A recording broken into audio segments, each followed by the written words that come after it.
Hello everyone, welcome back to Himachal success book. आज हम discuss करेंगे अप्रैल 2022 के सेकंड वीक के गिरान न्यूज़पेपर के हिमाचल प्रदेश के करंट अफेयर्स। इसके अलावा अगर आपको इस सेशन की पीडीएफ चाहिए तो आप टेलीग्राम चैनल से डाउनलोड कर सकते हैं। टेलीग्राम पे सर्च कीजिए हिमाचल सक्सेस बुक और वहाँ से आप इस सेशन की पीडीएफ प्राप्त कर सकते हैं। स्टार्ट करते हैं discussion. First question is, in order to promote horticulture activities in Himachal Pradesh, how many new zones of the Industries Department have been created? Himachal Pradesh में बागवानी गतिविधियों को बढ़ावा देने के उद्देश्य से उद्योग विभाग के कितने नए जोन का सृजन किया गया है? तो 3 नए जोन बनाए गए हैं अब हिमाचल प्रदेश में। तो हिमाचल प्रदेश में बागवानी गतिविधियां यानी कि जो हॉर्टिकल्चर एक्टिविटीज़ हैं उनको बढ़ावा देने के उद्देश्य से जो हमारा उद्योग विभाग यानी कि इंडस्ट्रीज डिपार्टमेंट है उसके 3 नए जोन बनाए गए हैं और ये है कांगड़ा जोन, शिमला जोन और मंडी जोन। इसमें जो शिमला जोन है इसमें शिमला, किन्नौर, सिरमौर, सोलन जिला और लाहौल स्पीति जिले की स्पीति घाटी को शामिल किया गया है। और जो कांगड़ा जोन है उसका नाम रखा गया है धर्मशाला जोन। इसमें कांगड़ा, चंबा, हमीरपुर और ऊना इन जिलों को शामिल किया गया है। और जो मंडी जोन है इसमें मंडी, कुल्लू, बिलासपुर और लाहौल स्पीति की लाहौल घाटी को शामिल किया गया है।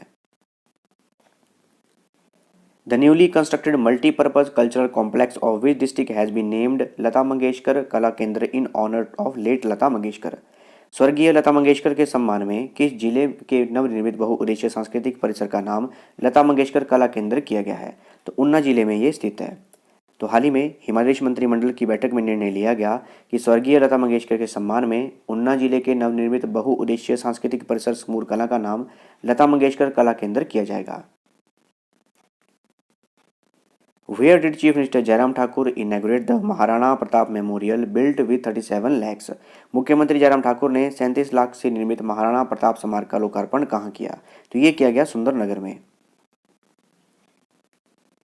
In how many assembly constituencies of the state the Himachal Pradesh cabinet has given approval to start Chief Minister's mobile clinic?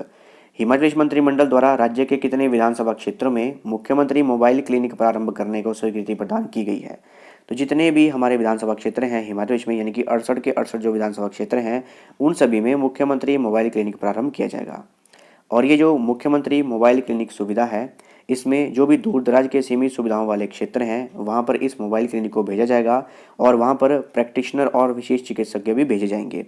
इनके माध्यम से जांच, सलाह, औषधि विधि, दवाइयाँ प्रदान करने की विधि, आधारभूत प्रयोगशालाएं सेवाएं, टीकाकरण की सुविधा, इस तरह की जो भी सेवाएं हैं वो उपलब्ध करवाई जाएंगी। In which district of Himachal Pradesh it has been decided to name the government high school after former Prime Minister Atal Bihari Vajpayee? Himachal Pradesh के किस जिले की राजकीय उच्च पाठशाला का नाम पूर्व प्रधानमंत्री अटल बिहारी वाजपेयी के नाम पर रखने का निर्णय लिया गया है? तो कुल्लू जिले में ये स्थित है। तो मंत्रिमंडल द्वारा एक निर्णय लिया गया कि पूर्व प्रधानमंत्री अटल बिहारी वाजपेयी के सम्मान में कुल्लू जिले की राजकीय उच्च पाठशाला प्रीणी का नाम बदलकर अटल बिहारी वाजपेयी राजकीय उच्च पाठशाला प्रीणी रखा जाएगा। प्रीणी का नाम क्यों डिसाइड किया गया है? क्योंकि जब भी पूर्व प्रधानमंत्री अटल बिहारी वाजपेयी जी हिमाचल प्रदेश आते थे तो प्रीणी में इनका निवास स्थान बनाया गया था और वहाँ पर रहते थे। इसके अलावा सिरमौर जिले में स्थित है एक महाविद्यालय जो कि है राजकीय महाविद्यालय बरली। इसका नाम भी अटल बिहारी वाजपेयी राजकीय महाविद्यालय करने का निर्णय लिया गया है। The Himachal Pradesh cabinet has given approval to rename the bridge over which ravine of the Kangra district as Reena सेतु। हिमाचल प्रदेश मंत्रिमंडल द्वारा कांगड़ा जिले की कौन सी खड्ड पर बने पुल का नाम रीना सेतु करने को स्वीकृति प्रदान की गई है? तो न्यूगल खड्ड पर एक पुल है जिसका नाम जो है रीना सेतु करने का निर्णय लिया गया है। तो कांगड़ा जिले की सुलह से परौर पर जो सड़क है वहाँ पर सुलह में न्यूगल खड्ड पर बने एक पुल है जिसका नाम है उसका नाम बदलकर अब रीना सेतु रखने का निर्णय लिया गया है। Under which scheme parks and gardens with necessary facilities are being developed for the elderly in each development block of Himachal Pradesh under MNREGA? किस योजना के अंतर्गत हिमाचल प्रदेश में बुजुर्गों के लिए मनरेगा के अंतर्गत प्रत्येक विकास खंड में आवश्यक सुविधाओं से युक्त पार्क और बगीचे विकसित किए जा रहे हैं? तो कौन सी योजना है ये है पंचवटी योजना। तो पंचवटी योजना के अंतर्गत ग्रामीण विकास विभाग के माध्यम से बुजुर्गों के लिए मनरेगा के अंतर्गत प्रत्येक विकास खंड में आवश्यक सुविधाओं से युक्त पार्क और बगीचे विकसित किए जा रहे हैं। और ये जो पार्क हैं कम से कम 1 बीघा भूमि में इनको विकसित किया जा रहा है, बनाया जा रहा है। और ये जो पंचवटी योजना के अंतर्गत पार्क बनाए जा रहे हैं इनमें मनरेगा, स्वच्छ भारत मिशन ग्रामीण और 14वें वित्त आयोग इनके अंतर्गत इन पार्कों का निर्माण किया जा रहा है। इसके अलावा वित्त वर्ष 2021-22 में 217 स्थानों पर भूमि चिन्हित की गई जिनमें कि ऊना जिले में 97, शिमला में 23, मंडी में 12, कुल्लू में 8, लाहौल स्पीति में 3, सिरमौर में 37, किन्नौर में 6, हमीरपुर में 4, सोलन में 7, कांगड़ा जिले में 12 और बिलासपुर और चंबा इनमें 4 स्थानों को चिन्हित किया गया है और इन पर पार्क बनाए जाएंगे। In which district of Himachal Pradesh will the weavers service and design centre be set up. Himachal Pradesh के किस जिले में बुनकर सेवा एवं डिजाइन केंद्र स्थापित किया जाएगा? ये कुल्लू जिले में स्थापित किया जाएगा।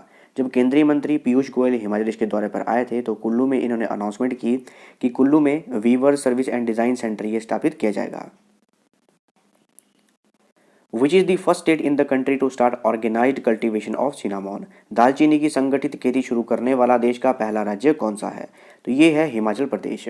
तो हिमाचल प्रदेश देश का पहला ऐसा राज्य है जहाँ पर कि दालचीनी की संगठित खेती करना शुरू की गई है। अच्छा, कमेंट बॉक्स में मेरे को लिख के बताइएगा कि हिमाचल प्रदेश के कौन से जिले में पहली बार पौधारोपण किया गया था। जो हमारे मंत्री हैं वीरेंद्र कंवर, उनके द्वारा पौधारोपण किया गया था, तो कौन से जिले में किया गया था और उस गाँव का नाम भी क्या है? तो ये जो आंसर है कमेंट बॉक्स में लिख के दीजिएगा। In which district is the second state university of Himachal Pradesh is situated. Himachal Pradesh का दूसरा राज्य विश्वविद्यालय किस जिले में स्थित है? तो कहाँ पर है ये मंडी जिले में स्थित है। In which cities of Himachal Pradesh smart electricity meters are being installed. Himachal Pradesh के किन शहरों में स्मार्ट बिजली के मीटर लगाए जा रहे हैं? कहाँ लगाए जा रहे हैं ये शिमला और धर्मशाला में लगाए जा रहे हैं। In which district is the first mud house museum of Himachal Pradesh situated. Himachal Pradesh का पहला मड हाउस संग्रहालय किस जिले में स्थित है? तो कहाँ पर स्थित है ये? लाहौल स्पीति जिले में स्थित है। स्टेट लेवल सुकेत देवता मेला हेल्ड एट विच प्लेस। राज्य स्तरीय सुकेत देवता मेला किस स्थान पर आयोजित किया गया? कहाँ किया गया? ये मंडी जिला के सुंदरनगर में आयोजित किया गया। तो मुख्यमंत्री जयराम ठाकुर ने जवाहर पार्क सुंदरनगर में राज्य स्तरीय सुकेत देवता मेला का उद्घाटन किया। इसके अलावा जो सुकेत जो है शुकदेव ऋषि की तपोस्थली मानी जाती है। और हिमाचल सरकार ने हिमाचल प्रदेश में जिला स्तरीय मेले, राज्य स्तरीय मेले, राष्ट्रीय स्तरीय मेले और अंतर्राष्ट्रीय स्तरीय मेले, इन सभी की अनुदान राशि जो है वो अब बढ़ा दी गई है। जिनमें कि जिला स्तरीय मेलों की जो अनुदान राशि है अब उसे 50,000 रुपये कर दिया गया है। राज्य स्तरीय मेलों की अनुदान राशि को अब 1.5 लाख रुपये कर दिया गया है। राष्ट्रीय स्तर के मेलों की जो अनुदान राशि है उसे 3 लाख रुपये कर दिया गया है। और अंतर्राष्ट्रीय स्तर के जो मेले हैं उनकी अनुदान राशि को 5 लाख रुपये कर दिया गया है। Where was the Janmanch programme started by Himachal Pradesh government to get direct contact with the public. Himachal Pradesh सरकार द्वारा जनता से सीधा संपर्क करने के लिए जनमंच कार्यक्रम कब शुरू किया गया था? तो कब शुरू किया गया था ये 3 जून 2018 को शुरू किया गया था। ध्यान रखिएगा, 3 जून 2018 को जनमंच प्रोग्राम हिमाचल प्रदेश में शुरू किया गया था ताकि जनता से सीधा संपर्क किया जा सके और उनकी जो समस्याएं हैं उनका उसी टाइम निपटारा किया जा सके।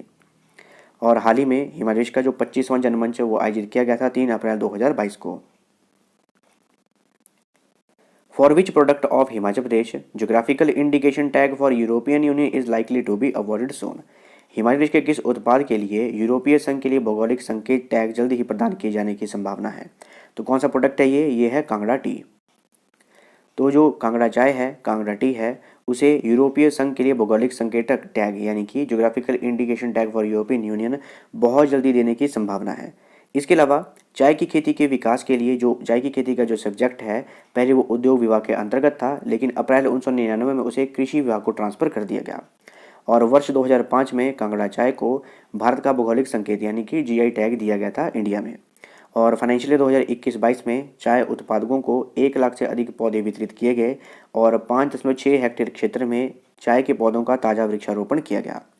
और 14 दिसंबर 2021 को जो हमारा इंस्टीट्यूट ऑफ हिमालयन बायोरिसोर्स टेक्नोलॉजी है जो कि पालमपुर में स्थित है, वहाँ पर चाय मेले का आयोजन किया गया था। When was the Himachal Pradesh high court Shimla established. Himachal Pradesh उच्च न्यायालय शिमला की स्थापना कब हुई थी? तो कब हुई थी? ये वर्ष 1971 में की गई थी। Which ship of Indian Navy was awarded the President's Color in मार्च 2022। मार्च 2022 में भारतीय नौसेना के किस जहाज को प्रेसिडेंट कलर से सम्मानित किया गया? ये जो है हमारा नेशनल इंटरनेशनल करंट अफेयर का क्वेश्चन है ये, और ये पब्लिश हुए थे गिरिराज न्यूज़पेपर में, तो उन्हें भी हम डिस्कस कर रहे हैं। तो मार्च 2022 में भारतीय नौसेना के किस जहाज को प्रेसिडेंट कलर से सम्मानित किया गया था? तो ये है INS Valsura. Which state introduce the method of carbon neutral farming. वह कौन सा राज्य है जिसने कार्बन तटस्थ खेती के तरीके को पेश किया है? तो कौन बना है पहला राज्य? ये बना है केरला। तो केरला जो है पहला राज्य बन गया है जहाँ पर कि कार्बन न्यूट्रल फार्मिंग को इंट्रोड्यूस किया गया है। Which countries former president Shahabuddin Ahmed passed away recently. किस देश के पूर्व राष्ट्रपति शहाबुद्दीन अहमद हाल ही में निधन हो गया है? तो बांग्लादेश के पूर्व राष्ट्रपति थे और इनका हाल ही में निधन हो गया है। Which player from India secured the second position in the England Open Badminton Championship 2022? England open badminton championship 2022 में भारत के किस खिलाड़ी ने दूसरा स्थान हासिल किया है? तो ये है लक्ष्य Sen. Which Indian origin doctor was recently appointed as the new White House coordinator for COVID-19 response? भारतीय मूल के किस चिकित्सक को हाल ही में व्हाइट हाउस का नया कोविड-19 प्रतिक्रिया समन्वयक नियुक्त किया गया है? तो कौन है ये है आशीष झा।